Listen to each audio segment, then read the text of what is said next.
ক্ষুধার কষ্টে পেটে পাথর বাঁধতাম, মাঝে মাঝে রাস্তায় আমি উপর হয়ে পড়ে থাকতাম, পেটের নিচে আমার পাথর থাকতো। মানুষে মনে করতো আবু হুরায়রার মির্গি রোগ হয়েছে, পায়ের স্যান্ডেল খুলে আমার নাকে তারা শুকাইতো, আমাকে কেউ কিল দিত, কেউ আমাকে মারতো, বলতো মির্গি রোগ হয়েছে।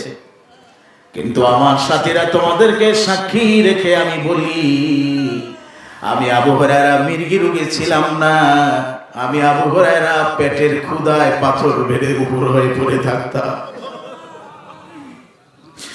কিন্তু আমি আবু হুরায়রা এরকম ক্ষুধা নিয়ে যখন আমার দয়াল নবীজি মজলিসে বসে আল্লাহর হাবিবের চেহারা মোবারকের দিকে একবার তাকাইতাম, আমি আবু হুরায়রার পেটের ক্ষুধা কোথায় চলে যেত আমি নিজেও বুঝতে পারতাম না।